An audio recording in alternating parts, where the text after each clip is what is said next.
All right, I had to bring the mic down for this one to make sure you guys can hear me well. I normally have it up a little further up, and I know there's an echo. I know. I got to make some adjustments here. I get it. But we're going to talk about She-Hulk. Now, I just did an episode 8 review a few days ago, or a couple days ago, and I talked about how the Daredevil episode I thought was the best episode in this series by far. Episode 1 had its moments as well. I liked episode 4. I got it all in front of me so I can kind of remember some of this because I want this to kind of get out of my brain as fast as possible. It's going to take a while, but and maybe I'll do a good, bad, ugly for this one. Maybe not. I haven't done that in a long time. I've kind of gone away from that. But by far, episode 8 with Daredevil was the best episode for me. And I know some of you guys didn't care for Daredevil in this one. I thought it was fine. I expected some changes here and there, but I thought it matched what I remember for the most part, and some of the changes were fine. I was good with it. And that's really it. I mean, I think that episode worked, and all the courtroom sketches in the end of each episode, those are fantastic. 'Cause I like how it built off of things that happened in the episode, and you would see like the end result or the finishing touch of whatever was talked about in the courtroom sketch, little end credits for each episode. That was great. The music I liked at the end of the end credits was great too. I like that. That worked. Episode 4 with Madison. I like that because that's when I was like, maybe this is what the show's going to be. We got different characters that show up. We have some other heroes that show up here and there as guest stars. And that's how we go about this, with the legal proceedings. But then the legal proceedings trailed off after episode 6, is when that really trailed off. They kind of forgot that this was a legal show after that, because prior to that, the legal proceedings were probably the most boring aspect of the show. Her going to the retreat after having the whole thing with her boyfriend. I felt like there was aspects from the episode that could have been sprinkled in other episodes, and they could have gone through that a little bit quicker. You got all these things, especially with some of the end credit scenes, not end credits, but just some scenes showing that someone's trying to go after her blood, which is almost like it's superhero serum in itself, which they kind of allude to in episode 9, which is funny. But someone's going after her blood. They're trying to either make more Hulks, whatever the case. And we find out all that in episode 9. I know. But you have this whole little other storyline that you're trying to build to because you're trying to kind of keep everything together outside of her just trying to be Jen and She-Hulk. You also have this side story of someone's trying to get her blood. She's in danger. Intelligentsia, the woman-hating men group that is supposed to be real life people that are hating on this actual show. It's more or less a parallel there. I get it. Nothing really comes from it. After all that, 9 episodes. This got 9 episodes, and WandaVision got 9 episodes, which I feel like that warranted it more than this show. But both shows, WandaVision and this show, were trolling in different ways. WandaVision was doing it more to like test if people were ready for a multiversal type story where characters from other properties show up in the MCU in some form or fashion. We were ready if Evan Peters was going to be actual Quicksilver in the MCU in this fashion. This is how he's brought in. I was good for it. But then he's just, what was it? Rob Boner or just Boner, whatever. So it was like they were trolling. This show, the whole show is a trolling show. They're trolling the audience at every turn while still doing the things that they're trying to make fun of or say that MCU shows or movies shouldn't do or should walk away from. But they continue to do it in this show. So episode 9, we're here now. Like I've talked about pretty much all the other episodes. I didn't really go into 6 and 7 because I just feel like those are just dumb episodes. And I was like, if this is going to be an episode of just we follow her day in the life, whatever, cool. It still never felt like, I don't know, I never gravitated to it or connected to it really because like, hey, you're just going with these guys. You're hanging out. You're trying to have some relationships. You're trying to have fun. Whatever. You got too close to a guy. He hurt you. Okay, well, it happens. There was nothing about it that warranted like staying with that storyline for so long. And so I was done with it. But now we have episode 9 and this is pretty much what it is. They were trying to push Titania as the main villain of the show. And she ends up not really being that much at all outside of the wedding fight and the fight in the first episode, which we don't know what she was doing there. No background on that. What's her purpose? It's not really talked about much. We just know she's an internet personality and she wants the She-Hulk moniker for herself. Outside of that, nothing. So that's done. Intelligentsia, are they the main bad guys? Sort of and not really. because in episode 9, if you haven't watched it, again, I'm going to kind of go into spoilers, but that one guy she went on a date with, can't remember his name, but she goes on a date with that guy. He's kind of into her. Turns out he's the Hulk King. He's the main bad guy in this whole thing. Weird, stupid. And then he injects himself with some of the serum. Like they synthesize it and get it to work with him so he could turn into this Hulk. And he's not even like a big Hulk. He looks weird and not even really proportioned right. But then they do away with that in the episode. Like she kind of erases that. She does a real meta fourth wall break in this one that it comes out of nowhere because the fourth wall breaks in this one have been very tame and light, where she hasn't really changed anything about the story. And then in this episode, she goes pretty much full meta, goes into the Disney Plus app, goes into a different show. Like, you know, they do the Assembled, Marvel Assembled, and they do the background or the behind the scenes on how a show is made. Goes into the Assembled, talks to the writing room crew, like goes into the writing room with the writers for She-Hulk and talks about things they need to change. And that's when it let me know at that moment that they are the actual villains of this show, the writers. The writers are the villains of the show. They're the ones that really didn't have much of an idea of what they were trying to do here. That's more or less what it is. They have a lot of moments that I think did work, that they're, well, not work, but they had a lot of moments that they tried to incorporate from the comics, like her fourth wall breaks, literal moments like happened in this episode with the Disney Plus little craziness. She does that in the comics. There's moments in the comics she literally bursts through panels and goes to different areas in the story. That's happened before.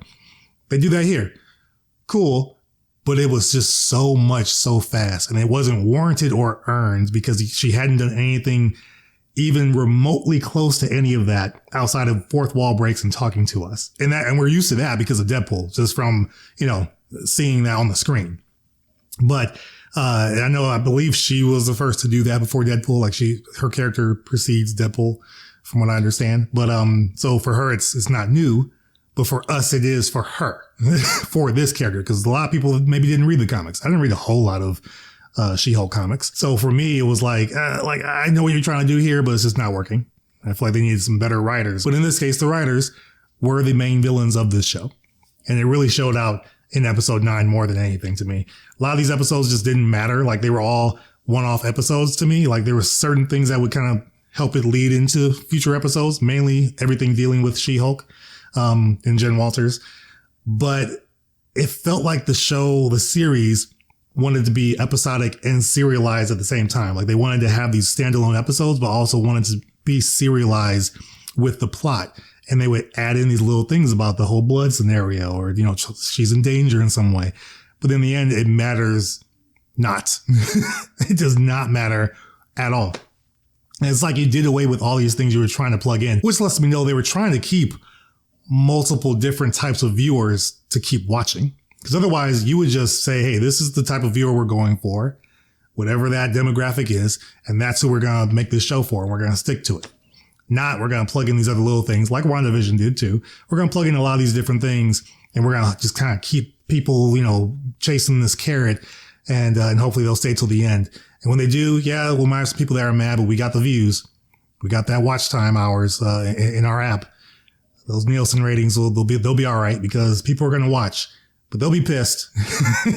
Ratings might, you know, people as they rate the show, it may not go that well. So that's the part for me that's very frustrating because it seems like they were trying to cater to a bunch of people, but in the end, they really only wanted to cater to one group of people that will watch this show, mainly women. But even there, like there's a lot of women that I know that don't like the show.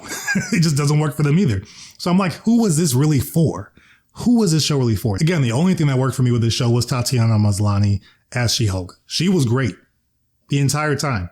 I enjoyed her. But because there's really no plot, like really at all, there's very few moments of like shock value. Like episode 8, I think had the most like shocking moment with what Intelligentsia did to her.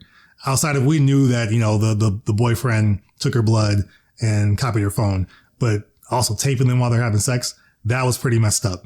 And she goes off. So like that was a shocking moment, and I was expecting something to kind of continue from that in the next episode, which it somewhat did, but it was just so low level and so anticlimactic. And then her doing the whole fourth wall break and talking to Kevin. It's Kevin Feige, but it's not Kevin Feige. It's Kevin, Kevin. It's pretty much an artificial intelligence that has been creating everything for the MCU, which is funny because you would think, one man has kind of helped to put all this together as far as the MCU. Yeah, I mean, like, yes, he's had a lot of help, but this is the guy that's been in charge. So it will almost make sense that it's okay. It has to be an AI. It doesn't make sense that one guy could have have control over all this. So that was like, okay, I see what you're doing here, but everything leading up to it, when she's fighting the security guards at the Marvel Studios backlot, and I'm like, I literally watched it. I'm like, what is going on? What is happening right now? It's just too much too soon, and there was no build up to it. He did the fourth wall breaks, but he didn't do anything else to let me believe, yeah, this should happen. This feels natural for this character in this world. It just didn't work. Again, episode 8 was what the show should have been for the whole season. Episode 8 would have worked if you had just, and it's not to say you had to have Daredevil in every episode. I'm not saying that. The writing just felt a whole lot better for the legal proceedings. It was great. And then also just the moments between her and Daredevil were great. I would have wanted to see that with other characters. Like, I mean, technically her and Vaughn, those are great moments as well. So that worked. Even her and Emil, like that was cool. But I don't know. I just wanted so much more from this show. And I like that they at least tried some things. It just didn't work. The delivery just was not on point with this one. And so that's the part that's frustrating. But now I know that the writers are the main villains. Titania had really no business being in this show. No background on her. If they do a season 2, let's see what happens, but I hope they don't. For me, it was more of like hey, we can't have a full-on Hulk movie in the MCU. Put him in other shows, but She-Hulk it's just not it. It's just not it. It just didn't work in this scenario. That's for me. Some of you guys liked it. Some of you guys really enjoyed it, and I applaud you for that. That's awesome. I think that's great. Enjoy it. Continue to enjoy it. There's nothing, though, that anybody can tell me to change my view on the show, though. That's the thing. And there's people that have tried. They're like, hey, well, you got to think of it from this aspect. This is a character from the comics. It works. And hey, that's cool. But from a thematic piece, now you got this on the big screen. You got to also cater to people that don't know the comics, because that's a lot of people. Majority of your audience are going to be people that have not read the comics. They just don't know. This is going to be brand new for them. You got to make it make sense. The fourth wall breaks they were fine. Like my wife, like I don't think she's ever read a She-Hulk comic. And even she was like, why does she keep talking? Like, that's weird. Like her talking to the camera is weird. Like it didn't even work for her. So that's why I know, like, okay, I wonder who the target audience was. Because I know a lot of women also, not just guys. It's not just us. There's also a lot of women that did not care for the show. I think it's more just because of the delivery of the plot and the overall story. It was very weak. And a lot of the characters and character moments were just a little bit eye-rolling, especially with how they were just attacking, men in general. But yeah, it was just weird. It was just really weird. I'm not very upset about it. I watched it and I was going to watch it no matter what. Even when people were really hating it and really going down on it, I was like, let me just find some things I like. And again, the first few episodes, I was in there. Episode 1, yeah. Episode 4, I actually really enjoyed episode 4, but I liked the episodes that didn't have as much action either. Like that was fine for me because I wanted to get to know her. And I thought we were going somewhere with that. And we kind of did. She talks about it a lot, but it just didn't really add up to anything. So it was very, very disappointing at the end of the day. The show was very, very disappointing. And I wish they went in a different direction or just didn't do it at all, to be honest. Again, I think the courtroom sketches at the end of each episode were great. That was fantastic. The music that they chose for the end credits were great. The overall theme music for She-Hulk in the end credits or the end, the credit scenes or whatever, were great. That was fine. And then Daredevil showing up in episode 8. That was good. But yeah, this show, man, they needed to do something else. This should have only been 6 episodes. I don't know why this was so long to end up just more or less erasing everything you did before when it comes to the plot and the story in your finale. That just doesn't make any sense to me. So, I mean, overall, just a few of my thoughts. This one went a little bit longer than I anticipated. I didn't want to spend that much time on it, but here you go. I just kind of gave you a brain dump of my thoughts on this. Again, they trolled us. They got us. They got the watch time from me. That's pretty much where we're at. So I'm really hoping Wakanda Forever is good because Phase 4 has been a dud for me overall. Moon Knight was good. I enjoyed that show. But this Miss Marvel, Thor: Love and Thunder, my God, no. Doctor Strange: The Multiverse of Madness, I wanted more from that. It was a fun movie, but I just wanted more. Not even just from the aspect of, guest characters or anything, but just the story felt very weak. So again, Phase 4, a dud for me. Didn't work. But let me know your thoughts on She-Hulk. Not Phase 4, really. I don't want to talk about that too much. But on She-Hulk, let me know your thoughts on She-Hulk Season 1. Where do you stand? Did you enjoy it? Did you love it? Why? Did you hate it? Do you not like it? Were there certain things you liked? Give me all the thoughts on the show overall, and let's kind of chat. You got my ideas. You got my thoughts on this. Let me know what you think. Members, subscribers, watchers, however you support the channel, I really appreciate it. If you're a watcher and not subscribed, hit that subscribe button down below. We have a lot of fun here. I think you'll enjoy it. Also, like this video if you enjoy this review and just the overall content. I appreciate you guys. That's all I got for you on this one. I will see you guys as always on the next video. Take care.